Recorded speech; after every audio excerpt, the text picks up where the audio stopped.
Hello दोस्तों, मैं आर्यन मिश्रा आपका अपने यूट्यूब चैनल पर स्वागत करता हूं। मैं आपको आज सीडीपी के अंतर्गत बताऊंगा कि मनोविज्ञान का इतिहास, ठीक, इसकी उत्पत्ति कहां से हुई है। सबसे पहले हम ये जानते हैं कि मनोविज्ञान जो है दर्शन शास्त्र की एक शाखा थी। मनोविज्ञान दर्शन शास्त्र की एक शाखा थी। तो दर्शन शास्त्र जो है, दर्शन शास्त्र सबसे ज़्यादा लोग यूज करते थे शास्त्र को, यूनान के लोग यूज किया करते थे। यूनान के लोग प्रयोग किया करते थे दर्शन शास्त्र का प्रयोग किया करते थे, ठीक है। और जो यूनान के लोगों ने उसके लिए आत्मा का विज्ञान के रूप में उसे बताया है। आत्मा के विज्ञान के रूप में उसे परिभाषित किया। कब किया था इन्होंने 16 शताब्दी के अंत तक, 16वीं शताब्दी के अंत तक क्या बात मानी गई, यही मानते रहे कि ये जो मनोविज्ञान है वो आत्मा का विज्ञान है। शताब्दी के अंत तक मनोविज्ञान किसका विज्ञान है? आत्मा का विज्ञान है, ठीक है। और इसके जो समर्थक थे वो मुख्यतः अरस्तु, प्लेटो, डेकार्ट थे। आदि भी थे इसमें, और लोग भी सम्मिलित थे। मनोविज्ञान शब्द की जो उत्पत्ति है, मनोविज्ञान शब्द की उत्पत्ति ग्रीक भाषा के दो शब्द साइको और लोगोस से मिलकर के हुई है। साइको और लोगोस से मिलकर के हुई है, ठीक। साइकोलॉजी का सर्वप्रथम प्रयोग मनोविज्ञान शब्द का सर्वप्रथम प्रयोग रुडोल्फ गोल्काय ने किया था। इनकी एक पुस्तक थी साइकोलॉजिया, उसमें इन्होंने सबसे पहले किया था। अभी आपने देखा था, ठीक है। साइकोलॉजी दो शब्दों से मिलकर के बना है। किस से बना है?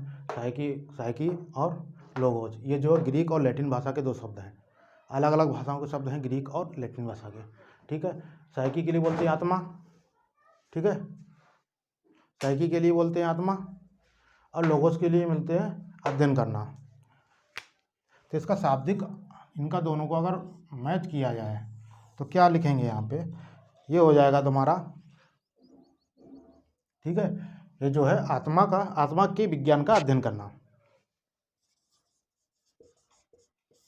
के विज्ञान,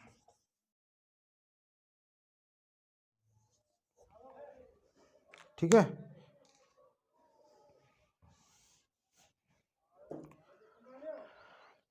साइकोलॉजी यानी मनोविज्ञान शब्द का सर्वप्रथम प्रयोग किया था। इस शब्द का सर्वप्रथम प्रयोग रुडोल्फ गाइकले ने किया था। कब किया था रुडोल्फ गोल्काय ने किया था। इन्होंने कब किया था? 1590 में। 1590 में इन्होंने इसका प्रयोग किया था। अब मेन बात ये है कि आखिर ये आत्मा का विज्ञान और आत्मा, ये सब बातें कही गई, लेकिन ये चली क्यों नहीं? ये इसलिए नहीं चली क्योंकि इनका जो परिभाषा था, परिभाषित सही से नहीं कर पाए ये लोग बता नहीं पाए कि हम आत्मा का विज्ञान इसे क्यों कह रहे हैं। ये लोग बता नहीं पाए कि आत्मा का विज्ञान हम क्यों कह रहे हैं।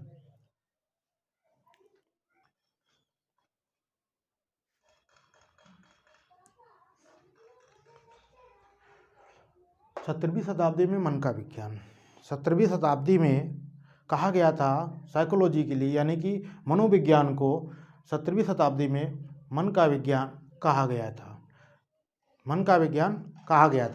17वीं शताब्दी में इसे मन का विज्ञान कहा गया था। इसके लिए किसने कहा था? इसको कहा था पंपोनोजी। मन का विज्ञान किसने कहा था? पंपोनोजी ने, ठीक है। लेकिन यह विचार भी, यह जो मन का विज्ञान था, ये भी ज़्यादा टाइम तक टिका नहीं, टिका है। फिर आ गया यह विचार 18वीं शताब्दी के अंत तक, यह परिभाषा भी अमान्य हो गई। कौन सी परिभाषा? ये जो परिभाषा है उन्होंने दी थी, ये वाली मन का विज्ञान, जो इन लोगों ने कहा था, इन लोगों ने बताया था, जैसे कि Rousseau, Hobbes, Locke, Immanuel Kant, इन लोगों ने बताया कि ये जो मनोविज्ञान है, ये मनोविज्ञान है, ये मन का विज्ञान है। 17वीं शताब्दी में जो है मन का विज्ञान बताया गया था, लेकिन 18वीं शताब्दी के अंत तक, 18वीं शताब्दी के अंत तक ये जो है अपने मन के विज्ञान को परिभाषित नहीं कर पाए, नहीं बता पाए। ठीक है, इसके समर्थक जो मन के विज्ञान को मानते थे, जो मन के विज्ञान को मानते थे, वो समर्थक थे Rousseau, Hobbes, Locke, Immanuel Kant आदि। 19वीं शताब्दी में विलियम जेम्स, 19वीं शताब्दी में William James, William Wundt, Titchener आदि ने मनोविज्ञान को चेतना का विज्ञान कहा, मनोविज्ञान को चेतना का विज्ञान कहा, मनोविज्ञान को चेतना का विज्ञान कहा। लेकिन 1889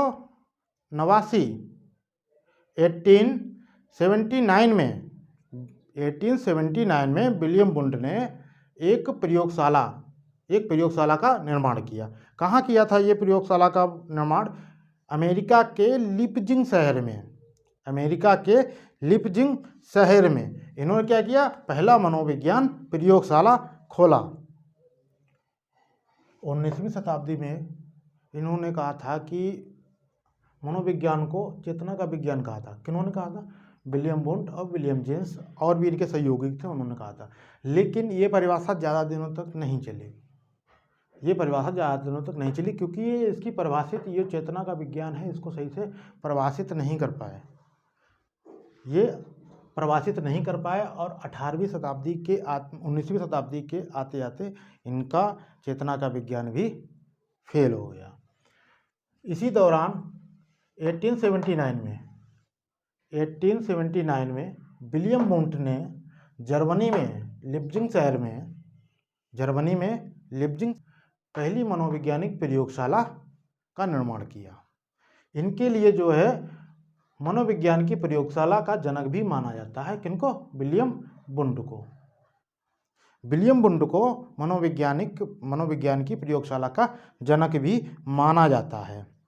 भारत की बात करें कि इसमें जो मनोविज्ञान की प्रयोगशाला है, पहली प्रयोगशाला जो है 1915 ईस्वी में बनाई गई थी। कहाँ बनाई गई थी भारत में? कलकत्ता में या कोलकाता में। किसने बनाई थी ये? N Sen Gupta.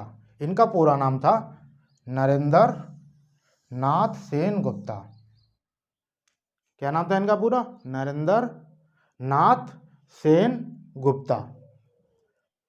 William Wundt का पूरा नाम है विलियम मैक्समिलियन वुंट।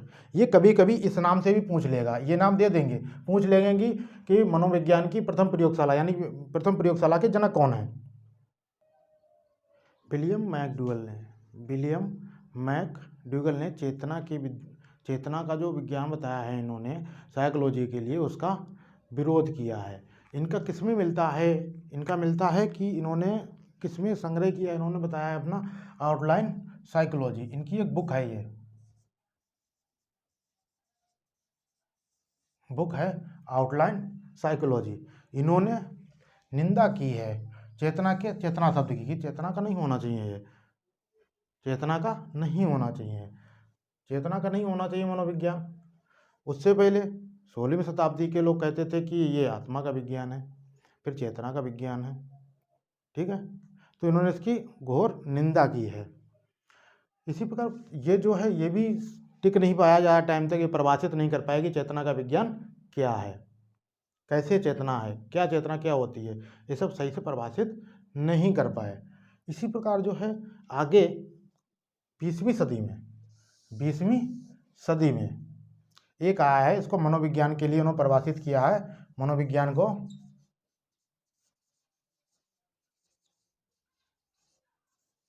मनोविज्ञान को बताया है क्या? व्यवहार का विज्ञान। तो इन्होंने क्या है, यहीं से उदय होता है व्यवहारवाद का, यहीं से उदय होता है व्यवहारवाद का। यहीं से क्या होता है? यहीं से उदय होता है व्यवहारवाद का। ये व्यवहारवाद जो है कब आया और कहाँ से? ये इसके जो प्रवर्तक हैं जे.बी. वाटसन हैं, व्यवहारवाद के प्रवर्तक जे.बी. वाटसन हैं। इन्होंने 1912-13 में, 1912 या 13, ये दो इसलिए दे दिए हैं क्योंकि कई किसी किसी किताब में 12 लिखा हुआ है, किसी किसी किताब में 1913 लिखा हुआ है, इसलिए मैंने दोनों लिख दिया यहाँ पे। अमेरिका कहाँ हुआ था? अमेरिका के थे, इन्होंने व्यवहारवाद का प्रवर्तक किया था, यहाँ दिया था इन्होंने। ठीक है, इनके जो प्रवर्तक हैं व्यवहारवाद के, उनमें जो है उनके सहयोगियों में ये भी हैं, वुडवर्थ है, स्किनर है, थॉर्नडाइक है, पावलोव है, मैकडूगल है, और भी लोग हैं इसमें शामिल हैं, अन्य इसके सदस्य भी हैं, काफ़ी लोग हैं। ठीक है, तो बात करें कि जैसे कि मनोविज्ञान को व्यवहार तथा अनुभव का भी विज्ञान कहते हैं। ये किसने कहा था? ये स्किनर ने कहा था। मनोविज्ञान को व्यवहार तथा मन का विज्ञान। जो हमने अभी आपसे बात की थी व्यवहारवाद के लिए हम थोड़ा समझते हैं परिभाषा के थ्रू। जैसे कि स्किनर ने इसको परिभाषित किया है कि मनोविज्ञान व्यवहार व अनुभव का विज्ञान है। मतलब जो हम व्यवहार करते हैं खुद के द्वारा, जो हम व्यवहार खुद करते हैं, जैसे कि हम कहीं घूमने गए या कुछ देखा मैंने, उसको जो अपने किसी को देख कर अपने व्यवहार में, मतलब अपने एटीट्यूड में, अपने व्यवहार में परिवर्तन लाना, समझे, उसे व्यवहार कहते हैं। सीखना, किसी को देख के अनुभव करना। इसी प्रकार जो है एक परिभाषा और है, ये बहुत इंपॉर्टेंट परिभाषा है वुडवर्थ की। मनोविज्ञान ने सबसे पहले अपनी आत्मा को त्यागा। सोचो क्या करा उसने, सबसे पहले क्या किया है? सबसे पहले आत्मा का त्याग किया है। मनोविज्ञान ने सबसे पहले अपनी आत्मा त्याग दी है, समझ गए? अब फिर देखो क्या कर रहा है वो, अभी वो चेतना भी त्याग देगा, कुछ नहीं रह जाएगा। फिर सबसे पहले फिर उसे क्या कर रहा है? सबसे पहले उसने आत्मा को त्याग किया है, अब मन और मस्तिष्क का त्याग किया, मन और मस्तिष्क का त्याग किया। फिर क्या कहते हैं? फिर आगे देखो, चेतना का त्याग किया, चेतना का त्याग किया। अब इस समय वो क्या है? इस समय जो हम लोग अपने व्यवहार में यूज कर रहे हैं, जो प्रयोग कर रहे हैं, यानी जो बातचीत वार्तालाप करते हैं एक दूसरे से, व्यवहार में जो अपने दूसरे को देख के सीखते हैं, दूसरे के व्यवहार के द्वारा अपने में जो परिवर्तन लाते हैं, सिर्फ पॉजिटिव परिवर्तन और नेगेटिव, जो अपने व्यवहार में परिवर्तन लाते हैं, किसका है? आज हम इसी के लिए मानते हैं व्यवहार को। किसका? मनोविज्ञान।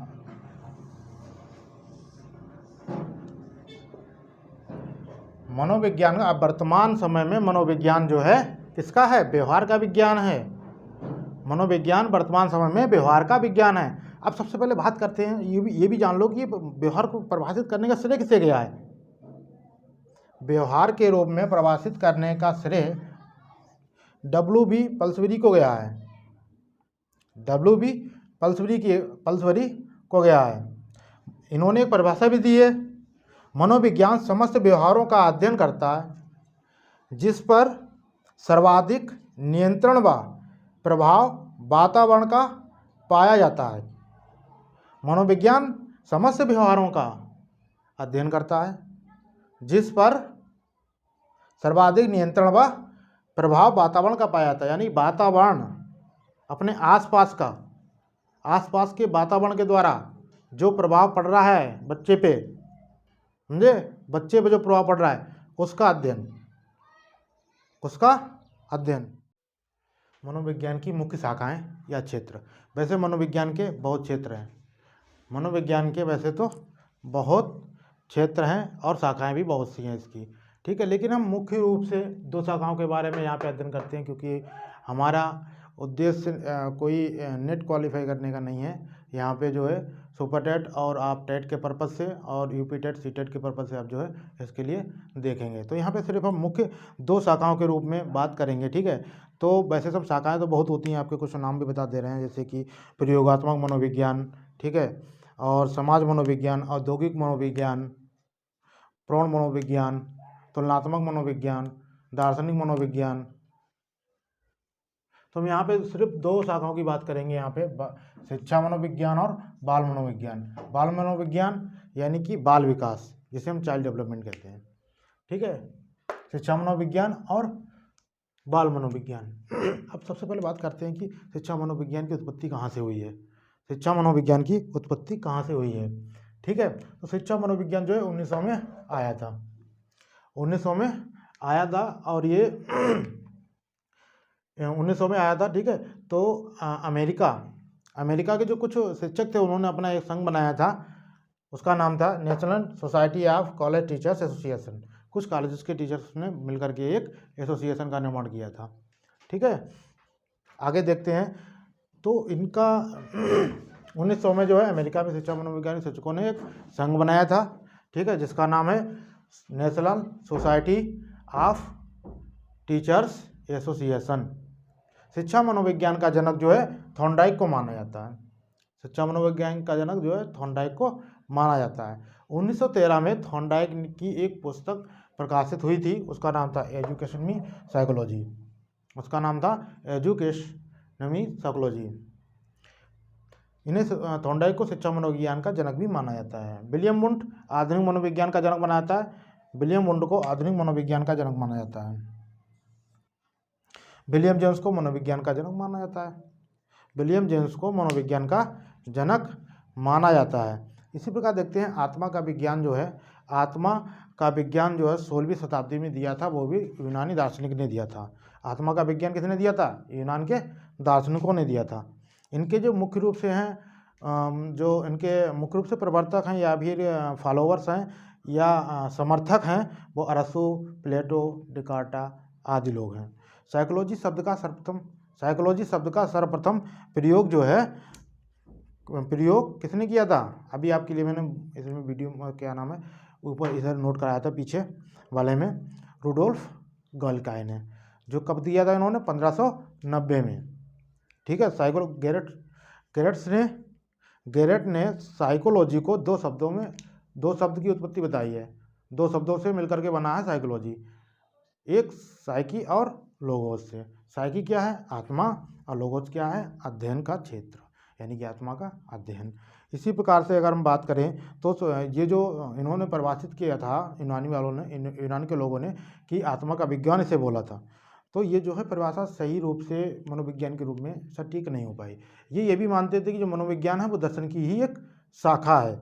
लेकिन जैसे ही 7वीं शताब्दी आरंभ हुई तो वहाँ पे एक मनोविज्ञान आए हैं पाम्पोनोजी करके, पाम्पोनोजी नाम था उनका।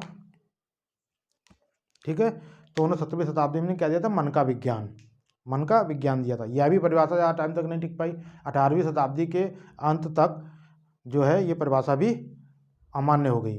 फिर रूस, इसका जो क्या नाम, मन के विज्ञान के जो प्रवर्तक या समर्थक हैं उनमें जो है Rousseau, Hobbes, Locke, Immanuel Kant, ETC, यानी कि और लोग थे। इसी प्रकार 20वीं शताब्दी में बात करें, 20वीं शताब्दी में William Wundt, William James, Titchener आदि मनोवैज्ञानिक ने साइकोलॉजी के लिए या मनोविज्ञान के लिए चेतना का विज्ञान कहा है। 1879 में विलियम वुंट के लिए आधुनिक मनोविज्ञान का जनक भी माना जाता है। विलियम वुंट ने लिप्जिंग शहर कहाँ है? जर्मनी में। लिप्जिंग शहर कहाँ है? जर्मनी में है। यहाँ पहला मनोविज्ञान प्रयोगशाला खोला था। इसी प्रकार अपने भारत की बात करें, भारत में भी मनोविज्ञान का प्रयोगशाला खोला गया था। ये खोला गया था 1915 में। किसने खोला था? एन सेनगुप्त द्वारा। कहाँ खोला गया था? कोलकाता में खोला गया था। ये जो हमने अभी बताया था विलियम वुंट का जो नाम बताया था, ठीक है, इनका पूरा नाम कभी कभी मतलब जो पूछेंगे आधुनिक मनोविज्ञान या आधुनिक मनोविज्ञान के जनक कौन है, तो कभी कभी विलियम वुंट ना दें या पूछ लिया जाए कि जो है प्रथम मनोवैज्ञानिक प्रयोगशाला किसने खोला था। अगर ये विलियम वुंट का नाम नहीं दे रहे हैं तो इनका हो सकता है कि पूरा नाम दिया गया हो। तो पूरा नाम इनका है विलियम मैक्समिलियन वुंट।